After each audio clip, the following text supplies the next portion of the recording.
Hello guys, welcome back to my channel. ಎಲ್ಲರೂ ಹೇಗಿದ್ದೀರಾ? ಚೆನ್ನಾಗಿದ್ದೀರಾ ಅಂತ ಹೇಳಿ ಭಾವಿಸ್ತೀನಿ. ಇಲ್ಲಿ ನಾನು ಕೂಡ ಚೆನ್ನಾಗಿದ್ದೀನಿ. ಇವತ್ತು ನಾನೊಂದು ಸ್ಪೆಷಲ್ ತಿಂಡಿ ಮಾಡ್ಲಿಕ್ಕೆ ಹೊರಟಿದ್ದೀನಿ. ಅದು ಏನು ಸ್ಪೆಷಲ್, ಹೇಗೆಲ್ಲ ಇರುತ್ತೆ, ಹೇಗೆಲ್ಲ ಟೇಸ್ಟ್ ಇರುತ್ತೆ, ಮತ್ತು ಏನೆಲ್ಲ ಹಾಕಿ ಮಾಡ್ತೀನಿ, ಹೇಗೆ ಮಾಡಿದ ಮೇಲೆ ಹೇಗೆ ಟೇಸ್ಟ್ ಬರುತ್ತೆ, ಅದನ್ನೆಲ್ಲ ನೋಡ್ಕೊಂಬರೋಣ. ಮತ್ತು ಎಷ್ಟು ಟೇಸ್ಟಿಯಾಗಿ, ಎಷ್ಟು ಹೆಲ್ದಿಯಾಗಿ, ಎಷ್ಟು ರುಚಿಯಾಗಿ ಮಾಡ್ಕೋಬೋದು ಅನ್ನೋದನ್ನು ಕೂಡ ನಾನು ತೋರಿಸ್ತೀನಿ. ಸ್ಪೆಷಲ್ ತಿಂಡಿ ಕೂಡ ಇದು ನಾವು ಹಬ್ಬಕ್ಕೆ ಕೂಡ ಮಾಡ್ಕೋಬಹುದು, ನ್ಯಾಚುರಲ್ ಆಗಿ ಹೀಗೆ ತಿನ್ಬೇಕನ್ನಿಸ್ದಾಗ ಕೂಡ ತುಂಬಾ ಈಸಿಯಾಗಿ ಮಾಡ್ಕೋಬಹುದು. ಅದು ಯಾವ ತಿಂಡಿ ಏನೆಲ್ಲ ಅಂತ ಹೇಳಿ ನೋಡ್ಕೊಂಬರೋಣ. ಒಮ್ಮೆ ನೋಡ್ಬರೋಣ ಬನ್ನಿ.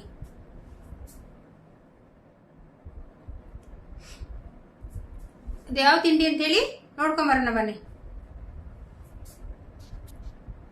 ಸ್ವಲ್ಪ ಬಿಸಿ ಆಗಬೇಕು. ಇಲ್ಲಿ ಒಂದು ಚಿಕ್ಕ ಬೌಲಲ್ಲಿ ಒಂದು ಬೌಲು ನೆಲಕಡಲೆ ತಗೊಂಡಿದ್ದೀನಿ. ಇದು ಸ್ವಲ್ಪ ನಮಗೆ ಫ್ರೈ ಆಗಬೇಕು.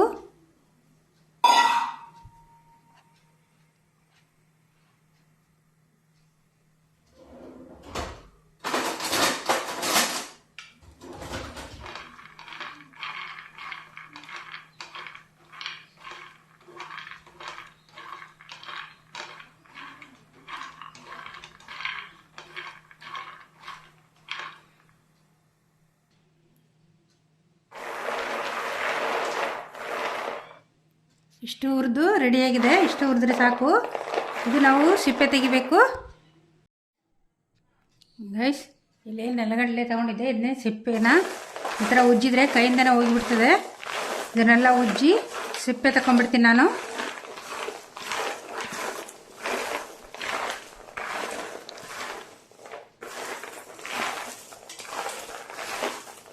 ಇದೇ ಥರ ಕೈಯಲ್ಲಿ ಮಾಡಿಕೊಂಡ್ರೆ ಸಾಕು, ಎಲ್ಲ ಹೋಗಿಬಿಡ್ತದೆ.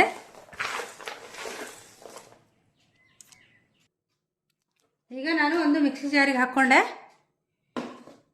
ಇದು ಕೆಳಗಿದೇನು ಈ ಥರ ತುಂಡು ಬರ್ತದಲ್ಲವ, ಇದನ್ನು ಹಾಕೋಬಾರ್ದು, ಕೈ ಬರ್ತದೆ. ಮೇಲೆ ದೊಡ್ಡದು ಮಾತ್ರ ಆರಿಸಿ ಹಾಕ್ಕೊಂಡ್ರೆ ಸಾಕಾಗುತ್ತೆ. ಗೈಸ್, ಇಲ್ಲಿ ನಾವು ಎಷ್ಟು ಶೇಂಗಾ ತಗೊಳ್ತೀವಿ ಅಷ್ಟೇ ಬೆಲ್ಲ ಕೂಡ ತಗೋಬೇಕು. ಅದೇ ಬೌಲಲ್ಲಿ ನಾನು ಒಂದು ಬೌಲು ಬೆಲ್ಲ ಕೂಡ ತಗೊಂಡಿದ್ದೀನಿ.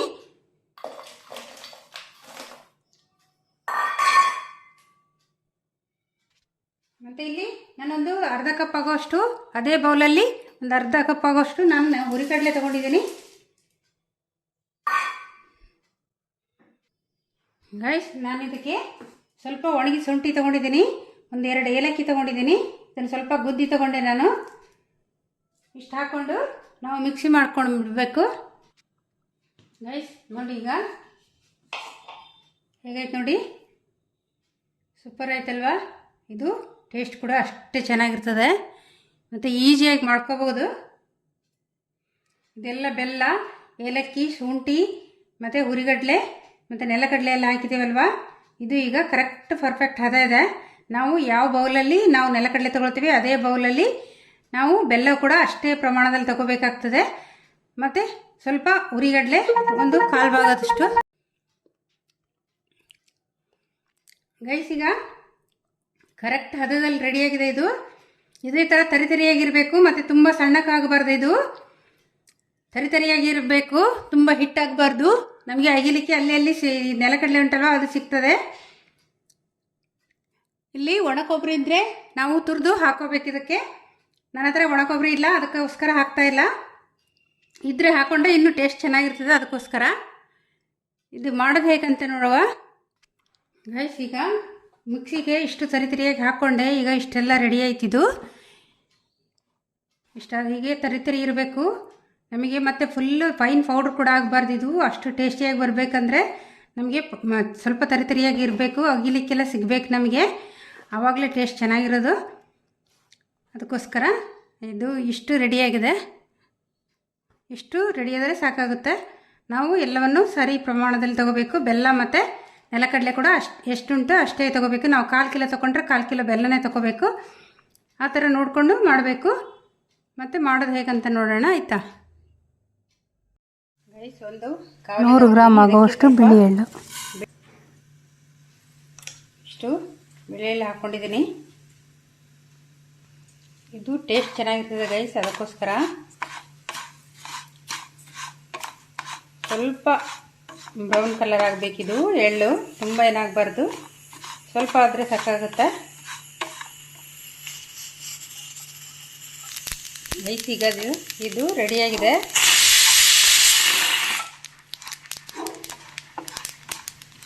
ಬ್ರೌನ್ ಕಲರ್ ಬಂತೀಗ, ಚಟಪಟ ಕೂಡ ಆಯಿತು.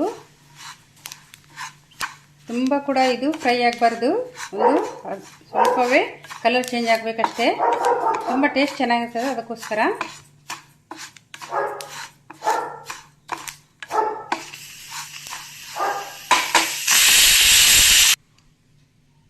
ಇಲ್ಲಿ ಏನು ನಾನು ರೆಡಿ ಮಾಡಿಟ್ಕೊಂಡಿದ್ದೆ ಶೇಂಗಾದು, ಅದಕ್ಕೆ ಹಾಕ್ಕೊಳ್ತೀನಿ.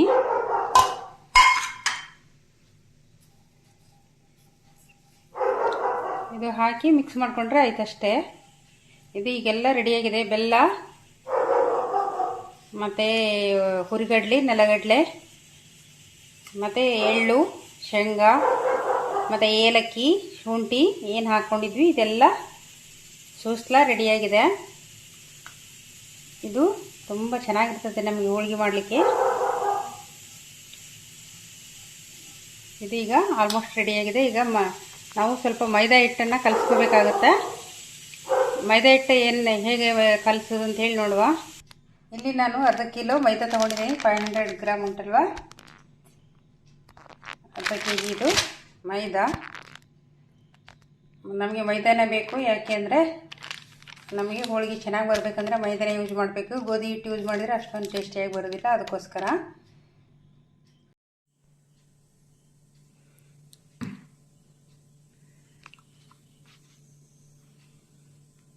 ಅರ್ಧ ಕಿಲೋ ಮೈದಾದಲ್ಲಿ ಸ್ವಲ್ಪ ಬಿಟ್ಟಿದ್ದೇನೆ ಅಷ್ಟೇ, ಒಂದು 100 ಗ್ರಾಮ್ ಆಗುವಷ್ಟು ಬಿಟ್ಟಿದ್ದೇನೆ.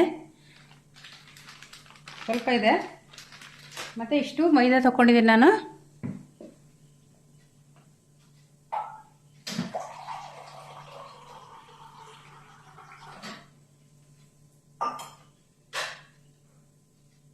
ಇದಕ್ಕೆ ಸ್ವಲ್ಪ ಒಂದು 1/4 ಸ್ಪೂನಷ್ಟು ಪುಡಿ ಉಪ್ಪು ಹಾಕ್ಕೊಳ್ತೀನಿ ನಾನು. ಟೇಸ್ಟ್ ಚೆನ್ನಾಗಿರ್ತದೆ, ಅದಕ್ಕೋಸ್ಕರ. ಮತ್ತು ಸ್ವಲ್ಪ ಒಂದು ಚಿಟಿಕೆ ಚೂರು ಅರಿಶಿನ ಪೌಡ್ರ್ ಹಾಕ್ಕೊಳ್ತೀನಿ. ಟೇಸ್ಟು ಚೆನ್ನಾಗಿರ್ತದೆ ಮತ್ತು ಕಲರ್ ಇರ್ತದೆ. ಈಗ ಎರಡು ಕೂಡ ಕರೆಕ್ಟಾಗಿ ಮಿಕ್ಸ್ ಮಾಡ್ಕೊಳ್ತೀನಿ, ಉಪ್ಪು ಮತ್ತು ಅರಿಶಿನ ಪುಡಿಯನ್ನು.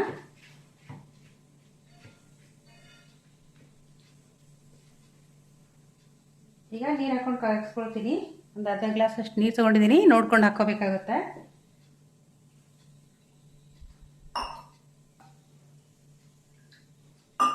ನೋಡ್ಕೊಂಡೆ ಹಾಕೋಬೇಕು ನಾವು. ಇದರಲ್ಲಿ ಕರೆಕ್ಟ್ ಅಳತೆ ಎಲ್ಲ ತಗೊಳ್ಳಿಕ್ಕೆ ಆಗೋದಿಲ್ಲ, ಎಷ್ಟು ಹಿಡಿತದೆ ಅಂತ ಹೇಳಿ.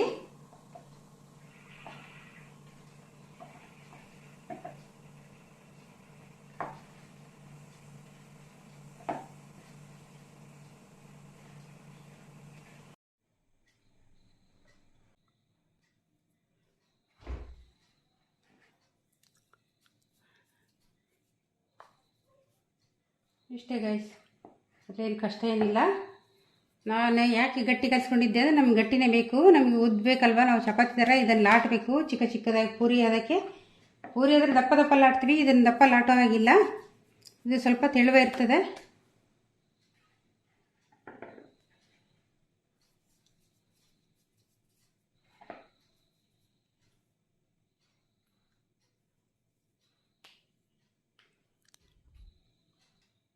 ಗೈಸ್ ಈಗ ಮಾಡೋದು ಹೇಗಂತ ನೋಡೋಣ. ನಾನು ಸ್ವಲ್ಪ ಹಿಟ್ಟು ಹಾಕ್ಕೊಳ್ತೀನಿ.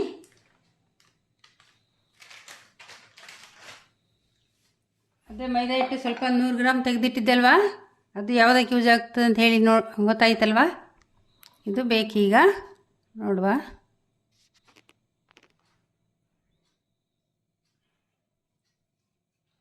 ಇಲ್ಲಿ ನಾವು ಉಂಡೆ ಏನು ಮಾಡಿ ಇಟ್ಕೊಂಡಿದ್ವಿ, ಇದನ್ನು ಇದರೊಳಗೆ ಅದ್ದಿಕೊಂಡು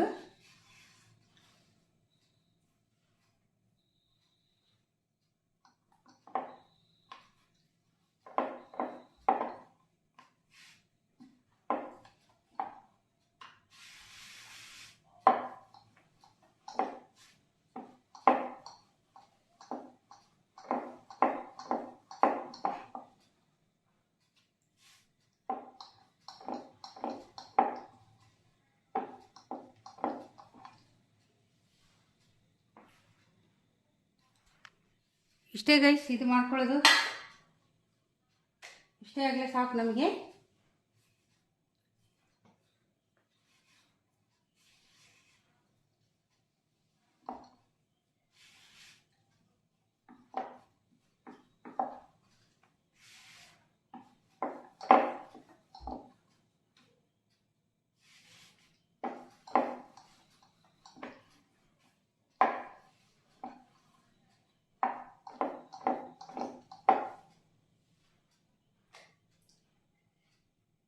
ಗೈಸ್, ಇಲ್ಲಿ ಚಿಕ್ಕ ಬೌಲಲ್ಲಿ ನೀರು ಇಟ್ಕೊಂಡಿದ್ದೀನಿ, ಕಾಣಿಸ್ತಾ ಇದೆ ಅಲ್ವಾ? ಇಲ್ಲಿ ಸ್ವಲ್ಪ ನೀರು ತಗೊಂಡಿದ್ದೀನಿ.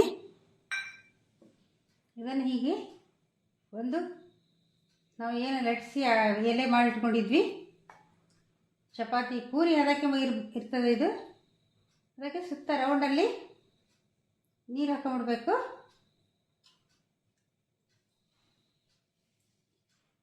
ಈಗ ನಾವು ಏನು ನೆಲಗಡಲೆ, ಹುರಿಗಡಲೆ, ಬೆಲ್ಲ, ಕಾಯಿ ತುರಿದ್ರೆ ಹಾಕೋಬೋದು. ನನ್ನ ಹತ್ರ ಇರಲಿಲ್ಲ, ಅದಕ್ಕೆ ಹಾಕಲಿಲ್ಲ.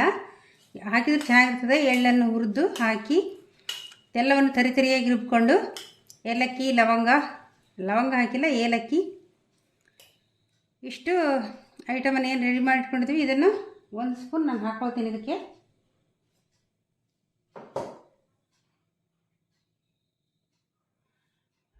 ಕಾಣಿಸ್ತದಲ್ವಾ? ಇದು ನೀರು ಹಚ್ಚಿದ್ವಲ್ವಾ, ಇದು ಇದರಲ್ಲಿ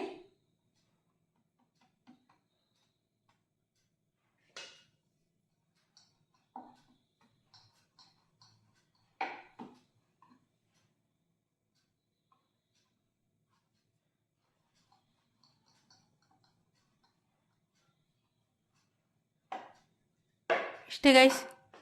ಈಗ ಇದು ರೆಡಿ ಆಯಿತು. ಸೇಮ್ ಇನ್ನೊಂದು ಕೂಡ ಹಾಗೇನೆ ಮಾಡ್ಕೊಳ್ತೀನಿ ನಾನು ಗೈಸ್. ಈಗ ಇದು ರೆಡಿ ಆಯಿತು.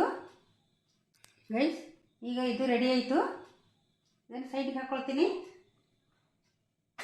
ಅದೇ ಥರ ಸೇಮು ಇನ್ನೆರಡು ಎಲೆ ಏನು ರೆಡಿ ಮಾಡಿಟ್ಕೊಂಡಿದ್ವಿ ಅದಕ್ಕೆ ಸೇಮ್ ಅದೇ ಥರನೇ ಮಾಡ್ಕೊಳ್ತೀನಿ. ಈ ನೀರನ್ನು ಈ ಥರ ಸೈಡಲ್ಲಿ ಹಚ್ಕೊಂಡ್ಬಿಡ್ಬೇಕು.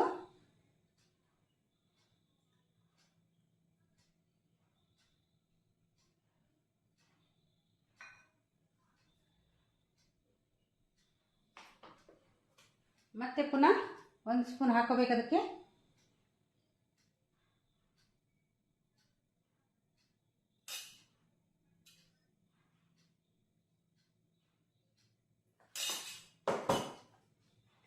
ಸೇಮ್ ಮೇಲೆ ಎಲೆ ಹಾಕೋಬೇಕು.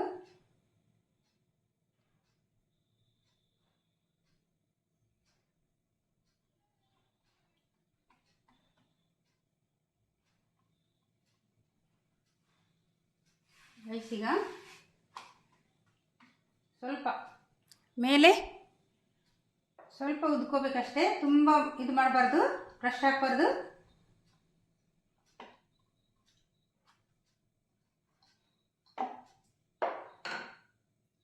ಈಗ ನಮಗೆ ಎಣ್ಣೆಯಲ್ಲಿ ಕರಿಲಿಕ್ಕೆ ಬೇಕಿದು.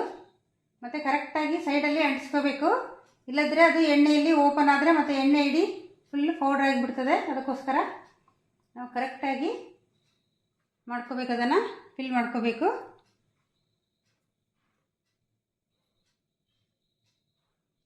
ಈಗ ಎಣ್ಣೆಲಿ ಫ್ರೈ ಮಾಡೋದು ಹೇಗಂತ ನೋಡುವ ಗೈಸ್. ಇಲ್ಲಿ ಒಂದು ಬಣಲ್ ಇಟ್ಕೊಂಡಿದ್ದೀನಿ,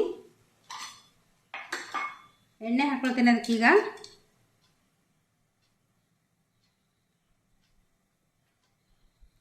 ಎಣ್ಣೆ ಮತ್ತೆ ಉಳಿತದಲ್ವಾ, ಈಗ ನೋಡಿಕೊಂಡು ನಮಗೆ ಅದು ಎಣ್ಣೆಯಲ್ಲಿ ಫ್ರೈ ಆಗಬೇಕಲ್ವ, ಅದಕ್ಕೋಸ್ಕರ ನೋಡ್ಕೊಂಡು ಹಾಕ್ಕೊಂಡ್ರೆ ಆಯಿತು.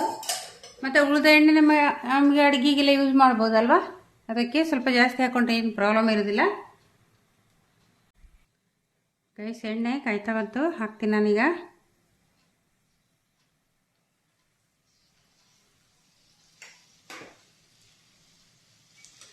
ಇದು ನಾವು ಬೇಳೆ ಒಬ್ಬಟ್ಟೆಲ್ಲ ಬೇಯಿಸ್ತಿರ್ತೇವಲ್ವ, ಅದಕ್ಕಿಂತ ಈಸಿಯಾಗಿದೆ ಇದು, ಸುಲಭದಲ್ಲಿ ಮಾಡ್ಕೋಬಹುದು.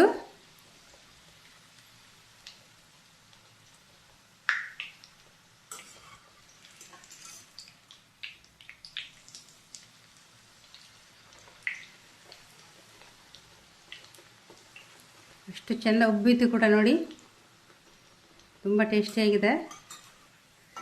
ವಾವ್,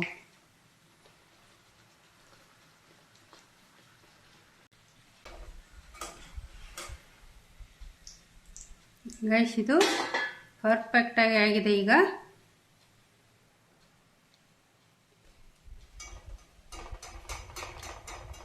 ಸೂಪರಾಗಿ ಬಂತಲ್ವಾ, ತುಂಬ ಟೇಸ್ಟಿಯಾಗಿರ್ತದೆ ಗೈಸ್. ಇದು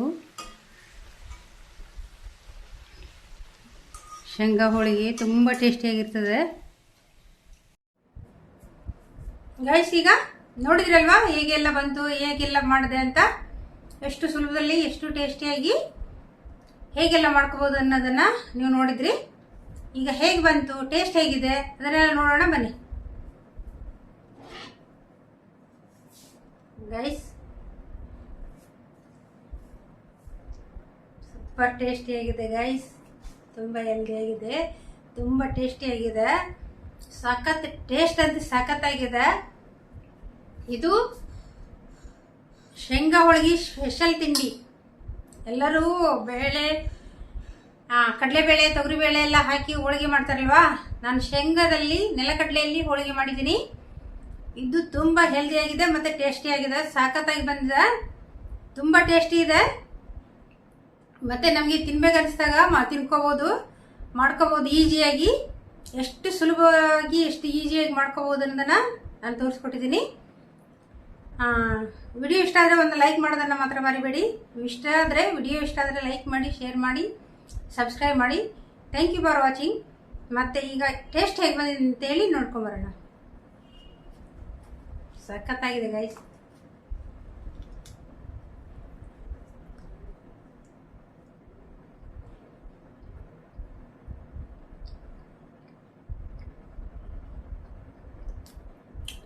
ಫಸ್ಟ್ ಟೈಮ್ ಅಲ್ವಾ ಶೇಂಗಾ ಹೋಳಿಗೆ ಕೇಳೋದು, ಟೇಸ್ಟ್ ಕೂಡ ಹಾಗೇನೇ ಇದೆ. ನಾನು ಮಾಡಿದ್ದೆ ಆದರೆ ಜಾಸ್ತಿ ಮಾಡಿರಲಿಲ್ಲ.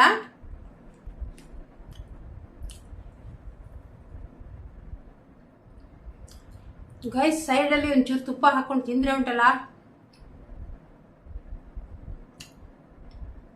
ಇದಕ್ಕೆ ಸ್ವಲ್ಪ ಹಾಲು ತುಪ್ಪ ಹಾಕೊಂಡು ಕೂಡ ತಿನ್ಬೋದು, ಖಾಲಿ ತುಪ್ಪ ಹಾಕೊಂಡು ತಿನ್ಬೋದು, ಖಾಲಿ ಬಾಯಲ್ಲಿ ಕೂಡ ತಿನ್ಬೋದು. ಸಖತ್ತಾಗಿದೆ ಗೈಸ್, ತುಂಬ ಟೇಸ್ಟಿಯಾಗಿದೆ, ತುಂಬ ಹೆಲ್ದಿಯಾಗಿದೆ, ಸಖತ್ತಾಗಿ ಬಂದಿದೆ. ಇದು ತುಂಬ ಸೂಪರ್ ಆಗಿದೆ. ಮತ್ತು ಫಸ್ಟ್ ಟೈಮ್ ಕೂಡ ಶೇಂಗಾ ಹೋಳಿಗೆ ಫಸ್ಟ್ ಟೈಮ್ ಕೂಡ ನಾನು ನಿಮಗೋಸ್ಕರ ಮಾಡಿ ತೋರಿಸಿದ್ದೀನಿ. ವಿಡಿಯೋ ಇಷ್ಟ ಆದರೆ ಲೈಕ್ ಮಾಡಿ, ಶೇರ್ ಮಾಡಿ, ಪ್ಲೀಸ್ ಸಬ್ಸ್ಕ್ರೈಬ್ ಮಾಡಿ. ಮತ್ತು ಒಂದು ಲೈಕ್ ಕೊಡೋದನ್ನು ಮಾತ್ರ ಮರಿಬೇಡಿ, ಒಂದು ಸಬ್ಸ್ಕ್ರೈಬ್ ಆಗಿ. ನಿಮ್ಮ ಲೈಕ್ ಸಬ್ಸ್ಕ್ರೈಬು ನನಗೂ ತುಂಬ ಇಂಪಾರ್ಟೆಂಟ್. ಮತ್ತು ನನ್ನ ವಿಡಿಯೋ ನೋಡುವ ಪ್ರತಿಯೊಬ್ಬರಿಗೂ ಕೂಡ ತುಂಬ ಹೃದಯದ ಧನ್ಯವಾದಗಳು. ನಿಮಗೋಸ್ಕರ ನಾನು ನೆಕ್ಸ್ಟ್ ವಿಡಿಯೋದಲ್ಲಿ ಸಿಗ್ತೀನಿ, ಹೊಸ ರುಚಿಯೊಂದಿಗೆ ನಾನು ನಿಮಗೆ ಸಿಗ್ತಾ ಇರ್ತೀನಿ. ಇವತ್ತಿನ ರುಚಿ ಇದಾಗಿತ್ತು.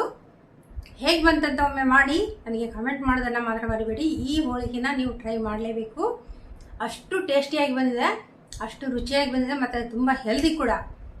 ಈಗ ನಮಗೆ ಹೆಲ್ದಿ ಕೂಡ ಬೇಕಂತ ಹೇಳಿ ನಾವು ಹೆಲ್ದಿಗೋಸ್ಕರ ಎಷ್ಟೆಲ್ಲ ಕಷ್ಟಪಡೋದಲ್ವ. ನಾವು ಚೆನ್ನಾಗಿರಬೇಕು, ನಮ್ಮ ಆರೋಗ್ಯ ಚೆನ್ನಾಗಿರಬೇಕು, ನಾವು ಚೆನ್ನಾಗಿರಬೇಕು, ನಾವು ಒಳ್ಳೇದಿರ್ಬೇಕಂತ ಹೇಳಿ ತುಂಬ ಜನ ಇಷ್ಟಪಡೋದಲ್ವ, ತುಂಬ ಜನ ಕಷ್ಟಪಡೋದು ಕೂಡ ಅದಕ್ಕೋಸ್ಕರನೇ ಅಲ್ವಾ. ಅದಕ್ಕೆ ಹೆಲ್ದಿಯಾಗಿ ನಾನು ತೋರಿಸುವ ಪ್ರತಿಯೊಂದು ಅಡುಗೆನೂ chemical free ಅಡುಗೆನೇ.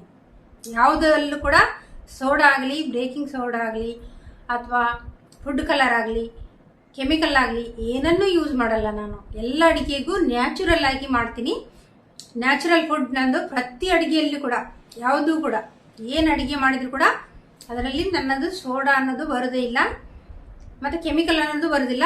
Chemical free, soda free, ಮತ್ತು ಫುಡ್ ಕಲರ್ ಫ್ರೀ, ಎಲ್ಲದೂ ಫ್ರೀಯಾಗಿ ಯಾವುದು ಕೂಡ ಹಾಕದಾಗೆ ಎಷ್ಟು ಟೇಸ್ಟಿಯಾಗಿ ಮಾಡ್ಕೋಬೋದು ಅನ್ನೋದನ್ನು ನಾನು ನ್ಯಾಚುರಲ್ ಫುಡ್ಡನ್ನೇ ನಿಮಗೆ ತೋರಿಸೋದು.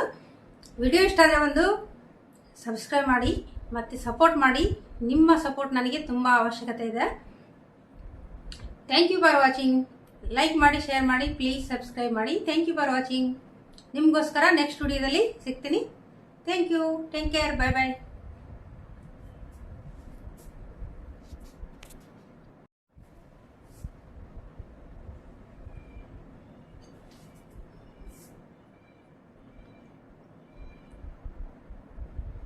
ಗೈಸ್ ನಿಮಗೋಸ್ಕರ ಮಾಡಿದ್ದೀನಿ. ನಿಮಗೆ ಈ ರುಚಿ ತೋರಿಸ್ಬೇಕು, ನೀವು ತಿನ್ನಬೇಕು ಅಂತಲೇ ಮಾಡಿದ್ದೀನಿ ಗೈಸ್. ಪ್ಲೀಸ್ ವಿಡಿಯೋ ಇಷ್ಟ ಆದರೆ ಒಂದು ಲೈಕ್ ಮಾಡೋದನ್ನು ಮಾತ್ರ ಮರಿಬೇಡಿ. ಲೈಕ್ ಮಾಡಿ, ಶೇರ್ ಮಾಡಿ, ಪ್ಲೀಸ್ ಸಬ್ಸ್ಕ್ರೈಬ್ ಮಾಡಿ. ಈ ಹೊಸ ರುಚಿಯೊಂದಿಗೆ ನಿಮ್ಮೊಂದಿಗೆ ಬಂದಿದ್ದೀನಿ ನಾನು. ಇನ್ನು ನೆಕ್ಸ್ಟ್ ಹೊಸ ರುಚಿಯೊಂದಿಗೆ ನಿಮ್ಮೊಟ್ಟಿಗೆ ಬರ್ತೀನಿ ನಾನು. ನೆಕ್ಸ್ಟ್ ವಿಡಿಯೋದಲ್ಲಿ ಸಿಗ್ತೀನಿ.